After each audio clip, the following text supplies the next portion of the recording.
నమస్తే welcome to special focus. Car మబ్బులు కమ్ముకొస్తున్నాయి, చిమ్మ చీకట్లు చుట్టుముట్టాయి. ఆకాశమే యుద్ధభూమిగా ఏ క్షణంలో అయినా డ్రోన్లు మిసైల్స్ దూసుకురాబోతున్నాయి. ఇజ్రాయెల్పై మరోసారి మెరుపు దాడులు చేసేందుకు సిద్ధమైంది ఇరాన్. మిడిల్ ఈస్ట్ మరో రణరంగం మొదలైంది. ప్రతీకారమే ఎజెండాగా దాడికి ప్రతిదాడే సమాధానంగా ఇరాన్ ఇజ్రాయెల్ ఫైట్కు దిగుతున్నాయి. అమెరికా అండతో ఇజ్రాయెల్, రష్యా సహకారంతో ఇరాన్ తగ్గేదేలే అంటున్నాయి. ఇరాన్ దాడులను ఇజ్రాయెల్ తిప్పికొడుతుందా? ఇజ్రాయెల్ కౌంటర్ అటాక్ చేస్తే ఇరాన్ తట్టుకోగలదా? అసలు పశ్చిమాసియాలో ఏం జరుగుతోంది, ఏం జరగబోతోంది? మిడిల్ ఈస్ట్ లో యుద్ధ మేఘాలు. ఇజ్రాయెల్ పై ప్రతీకార దాడులకు ఇరాన్ స్కెచ్. ఆకాశమే యుద్ధ భూమిగా అటాక్. మిడిల్ ఈస్ట్ మిస్టరీగా మారిపోయింది. అక్కడేం జరుగుతుందో ఎవరికి అంతు చిక్కడం లేదు. అందుకే పశ్చిమాసియాలో యుద్ధం డైలీ ఎపిసోడ్ అయిపోయింది. ముగింపే లేకుండా ఎప్పుడూ ఏదో ఒక దేశం ఇజ్రాయెల్ టార్గెట్ గా దాడులు చేస్తోంది. భూభాగం ఆక్రమణ లక్ష్యంగా ఇజ్రాయెల్ వార్ కంటిన్యూ చేస్తుంటే పగా ప్రతీకారం కోసం ఇరాన్ దాడులకు సిద్ధమైంది. దీంతో మిడిల్ ఈస్ట్ లో యుద్ధ మేఘాలు కమ్ముకున్నాయి. ఏ క్షణంలోనైనా ఇజ్రాయెల్ పై ఇరాన్ దాడి చేయనుంది. పశ్చిమాసియాలో మరో యుద్ధానికి అటు ఇరాన్ ఇటు ఇజ్రాయెల్ రెడీ అయ్యాయి. ఇజ్రాయెల్ పై నలుదిక్కుల నుంచి దాడి చేసేందుకు రంగం సిద్ధమైంది. ఇరాన్ ఆధ్వర్యంలో దాడులకు స్కెచ్ వేశాయి పశ్చిమాసియా దేశాలు. ఇరాన్ తో పాటు లెబనాన్ కు చెందిన హిజ్బుల్లా గ్రూప్, పాలస్తీనాకు చెందిన హమాస్, యెమెన్ కు చెందిన హౌతీ తిరుగుబాటుదారులు ఇజ్రాయెల్ పై దాడులకు రెడీ అయ్యాయి. ఏ నిమిషంలోనైనా దాడి చేసేందుకు ఇరాన్ సర్వం సిద్ధం చేసుకుంది. ఎంత యాక్షన్ రియాక్షన్ తీసుకుంటుంది, వాళ్ళ జనరల్స్ని, వాళ్ళ గెస్ట్స్ని, హమాస్ నాయకుల్ని ఇజ్రాయెల్ చంపిస్తుంది కాబట్టి ఏదో యాక్షన్ తీసుకోకపోతే మనకు పరువు పోతుందని, పరువు నష్టం లేకుండా యాక్షన్ తీసుకుంటుందా ఇరాన్ అంటే అలాగే కనపడుతుంది. యాక్షన్ తీసుకున్నది ఇరాన్ ఇక అయిపోయిందని ఈ చాప్టర్ క్లోజ్ అవ్వే అవకాశం ఉన్నది. కానీ ప్రపంచ యుద్ధం స్టార్ట్ అవుతుందని కనపడట్లేదు. ఎందుకంటే యుద్ధం వల్ల అమెరికాకి, యూరోప్కి, రష్యాకి, చైనాకి లాభం ఏం లేదు. వాళ్ళకి యుద్ధం అక్కర్లేదు. యుద్ధ పరిస్థితులు అంటే చాలా ఎప్పటినుంచో ఇరాన్ ఇజ్రాయెల్ మధ్య కయ్యం ఉంది. లేటెస్ట్ గా హమాస్ లీడర్ల హతంతో రగిలిపోతోంది ఇరాన్. అంతేకాదు తమ భూభాగంలోని టెహ్రాన్ లో హమాస్ చీఫ్ హనియా హత్యను సీరియస్ గా తీసుకుంది. ఇజ్రాయెల్ కోవర్ట్ ఆపరేషన్ కు ప్రతీకారం తీర్చుకుంటామని ప్రకటించిన ఇరాన్ అటాక్స్ చేస్తామని కూడా వార్నింగ్ ఇచ్చింది. అయితే సడన్ గా వెనక్కి తగ్గిన ఇరాన్ ఇప్పుడు మరోసారి తగ్గేదలే అంటూ తొడగొడుతోంది. ఈసారి ఇజ్రాయెల్ కు ఇచ్చి పడేస్తామంటోంది. ఈ ఏడాది ఏప్రిల్లో ఇజ్రాయెల్ పై మెరుపు దాడులు చేసింది ఇరాన్. డ్రోన్లు, మిసైల్స్ తో అటాక్ చేసింది. ఇజ్రాయెల్ తమ ఎయిర్ డిఫెన్స్ సిస్టమ్ తో డ్రోన్లను కూల్చివేసింది. 300కు పైగా డ్రోన్లు, క్షిపణులను ప్రయోగించింది ఇరాన్. 170 డ్రోన్లు, 30 క్రూయిజ్ మిసైల్స్, 120 కంటే ఎక్కువగా బాలిస్టిక్ మిసైల్స్ తో అటాక్ చేసింది. ఇరాన్ దాడులను ముందే ఊహించిన ఇజ్రాయెల్ తమ ఐరన్ డోమ్ తో తిప్పికొట్టింది. శత్రు దేశాల షార్ట్ రేంజ్ క్షిపణుల నుంచి ఇజ్రాయెల్ ను కాపాడే రక్షణ వ్యవస్థే ఐరన్ డోమ్. హమాస్ తో పోరులో ఈ ఎయిర్ డిఫెన్స్ సిస్టమ్ ను వాడింది ఇజ్రాయెల్. ఇప్పుడు ఇరాన్ దాడులను కూడా ఐరన్ డోమ్ తోనే తిప్పికొట్టింది. ఇది చాలా advance air defence system. Radar తో శత్రు దేశాల రాకెట్లు, డ్రోన్లను పసిగట్టి జనావాసాలపై పడకుండా అడ్డుకుంటుంది. ఆకాశంలోనే రాకెట్లు, డ్రోన్లను పేల్చేస్తుంది ఐరన్ డోమ్ సిస్టమ్. ఇరాన్ ఇప్పుడు చేసే దాడులకు ఐరన్ డోమ్ తోనే సమాధానం చెప్పేందుకు రెడీ అయింది ఇజ్రాయెల్. ఇప్పటికే ఇజ్రాయెల్ బలమేంటో ఇరాన్ కు తెలిసిపోయింది. అమెరికా సహకారం కూడా ఇజ్రాయెల్ కు ఉందనేది కూడా క్లారిటీ వచ్చేసింది. ఇప్పుడు చేసే దాడితో ఇజ్రాయెల్ ను ఉక్కిరిబిక్కిరి చేయాలని ప్లాన్ చేస్తోంది ఇరాన్. తాము చేసే దాడులతో ఇజ్రాయెల్ ను ఆగం చేయాలనేది ఇరాన్ ప్లాన్.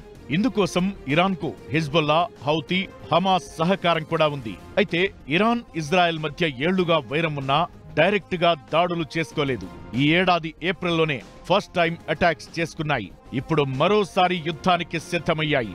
భూభాగం పరంగా ఈ రెండు దేశాలకు సరిహద్దు ఏం లేదు.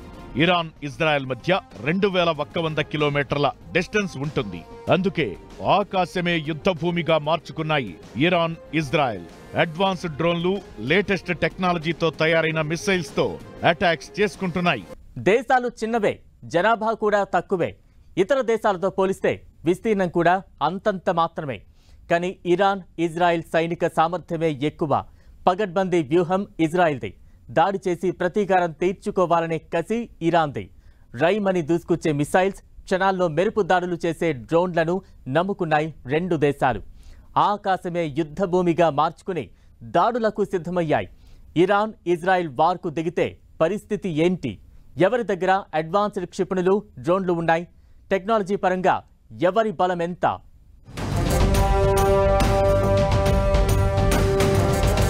అడ్వాన్స్డ్ మిసైల్స్, రఫ్ఫాడించే డ్రోన్లు. టెక్నాలజీ పరంగా ఇరాన్ ఇజ్రాయెల్ ఎవరు స్ట్రాంగ్? ఆయుధాలు అంగబలంలో ఎవరి బలమెంత? యుద్ధం అంటేనే ఆయుధాలు అంగబలంతో పని. ఇరాన్ ఇజ్రాయెల్ వార్లోనూ సేమ్ సీన్.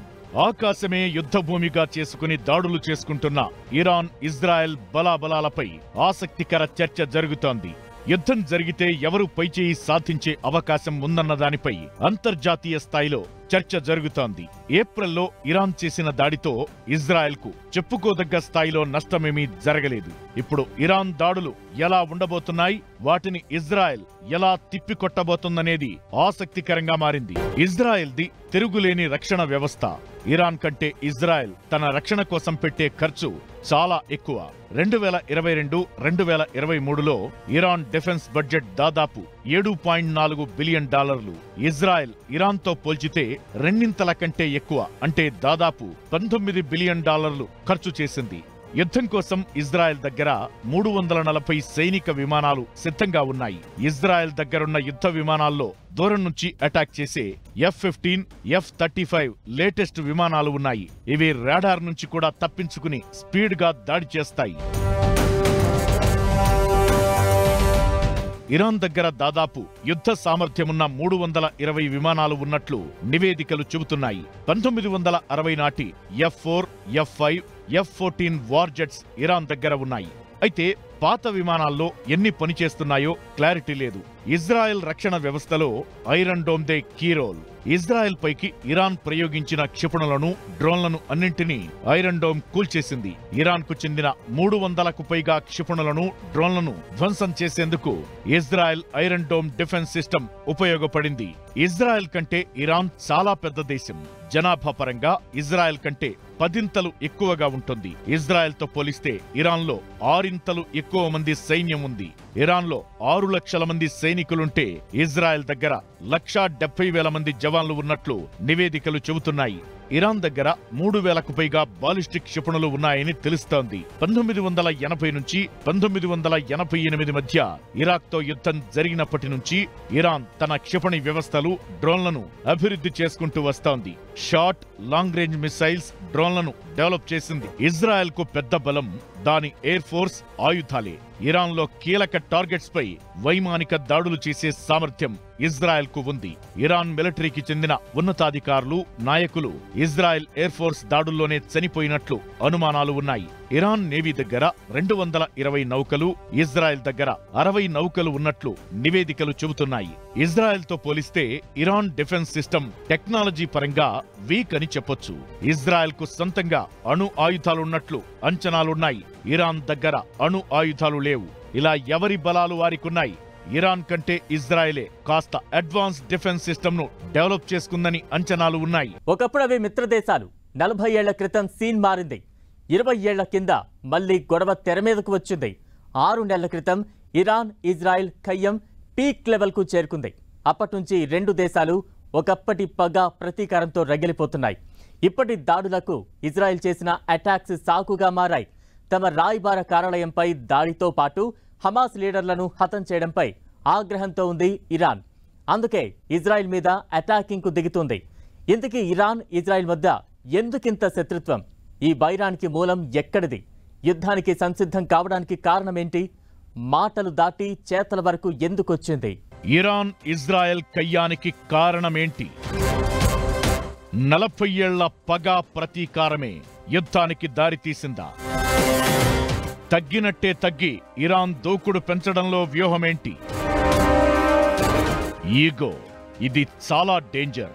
ఇద్దరు వ్యక్తుల మధ్యే కాదు, రెండు దేశాల మధ్య కూడా ఈగో వైరం క్రియేట్ చేస్తుంది.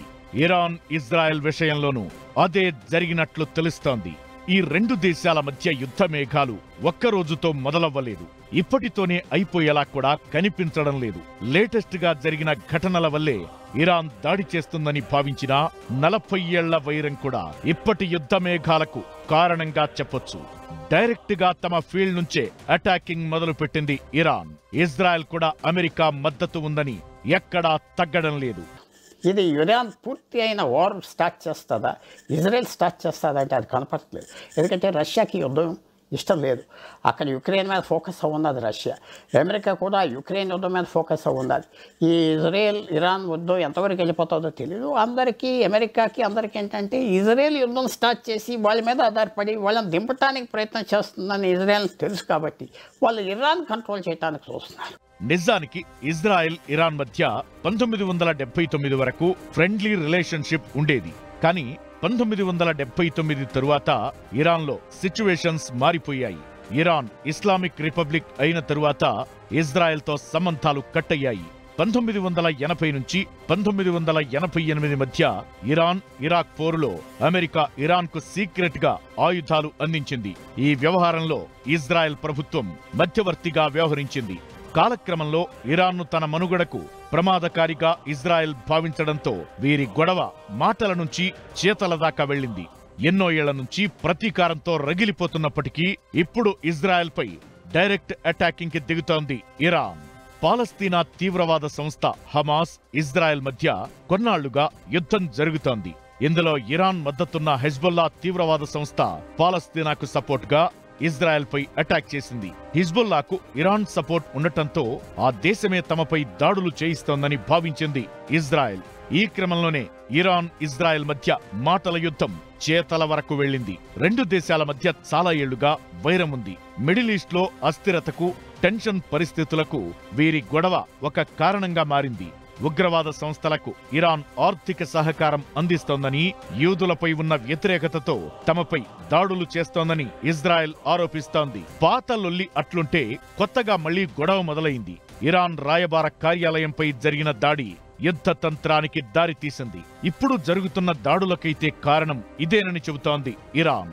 ఈ ఏడాది ఏప్రిల్లో సిరియాలోని ఇరాన్ ఎంబసీపై దాడి జరిగింది. దాడిలో ఇరాన్కు చెందిన సీనియర్ సైనికాధికారులు ప్రాణాలు కోల్పోయారు. దాడికి ఇజ్రాయెలే కారణమని వదిలేది లేదంటూ హెచ్చరించింది ఇరాన్. అప్పటి నుంచి పశ్చిమాసియాలో టెన్షన్ పరిస్థితులు కంటిన్యూ అవుతున్నాయి. 2020లో ఇరాన్ శాస్త్రవేత్త మొహసేన్ ఫక్రీజాదే హత్యకు ఇజ్రాయెలే కారణమన్న ఆరోపణలు ఉన్నాయి. 2011లో సిరియాలో మొదలైన అంతర్యుద్ధం కూడా ఇజ్రాయెల్ ఇరాన్ ఘర్షణలకు మరో కారణంగా నిలుస్తోంది. లెబనాన్లోని హిజ్బుల్లా సంస్థకు ఇరాన్ ఆయుధాలను పంపడానికి సిరియానే ప్రధాన మార్గంగా ఉంటోందని ఇజ్రాయెల్ నమ్ముతోంది. సిరియాలోని తమ రాయబార కార్యాలయంపై దాడికి ప్రతీకారంగా ఏప్రిల్లో ఇజ్రాయెల్ మీద దాడి చేసింది ఇరాన్. ఇప్పుడు హమాస్ లీడర్ల హత్యకు ప్రతీకారంగా అటాక్స్ చేస్తోంది. Hamas chief Ismail Hania, Hamas military commander Deif ను ఖతం చేసింది ఇజ్రాయెల్. హనియానైతే ఇరాన్ రాజధాని టెహ్రాన్లోనే కథ ముగించేసింది. తమ భూభాగంలోకి వచ్చి దాడి చేయడంపై ఆగ్రహంతో ఊగిపోతోంది ఇరాన్. ప్రతీకారం తీర్చుకుంటామని ప్రకటించిన ఇరాన్ కాస్త తగ్గినట్లే తగ్గి బౌన్స్ బ్యాక్ అవుతోంది. ఇజ్రాయెల్ ను ముప్పు తిప్పలు పెట్టేందుకు గతంలో కంటే అడ్వాన్స్డ్ మిసైల్స్, డ్రోన్లతో అటాక్ మొదలుపెట్టింది.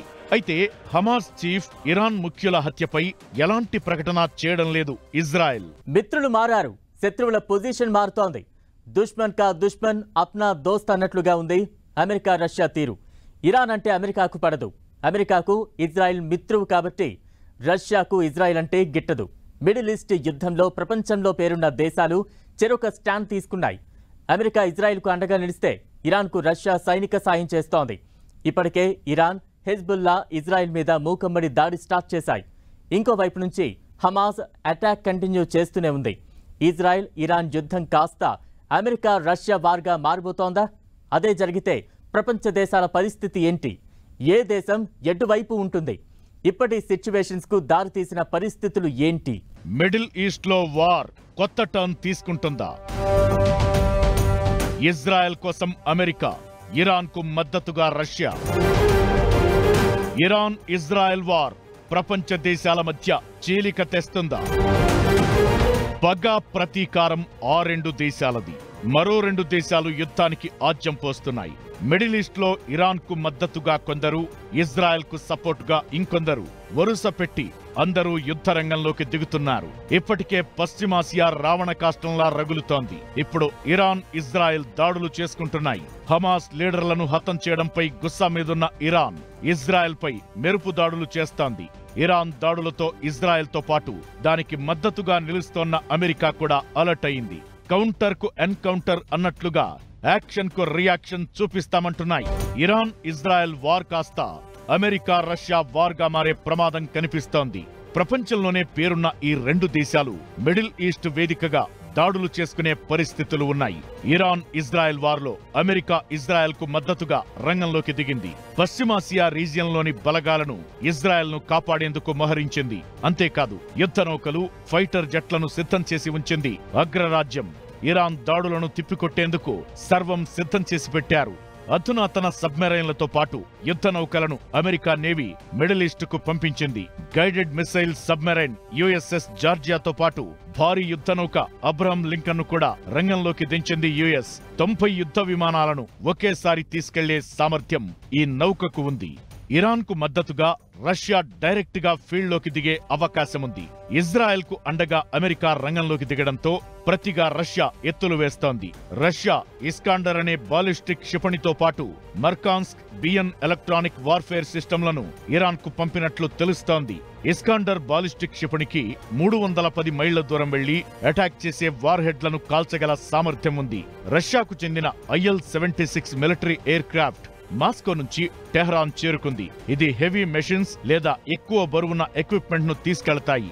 IL-76 మిలిటరీ ఎయిర్ క్రాఫ్ట్ లో రష్యా ఇరాన్ కు పెద్ద ఎత్తున హైపర్సోనిక్ మిసైల్స్, మల్టీలోడెడ్ వార్ హెడ్లను పంపించినట్లు తెలుస్తోంది. ఇప్పుడు ఇరాన్ ఇజ్రాయెల్ మధ్య దాడులతో టెన్షన్ పరిస్థితులు కంటిన్యూ అవుతున్నాయి. ఇవి మరింత పెరిగి వార్ మరింత జటిలమైతే పరిస్థితి చేయి దాటిపోయే ప్రమాదముంది.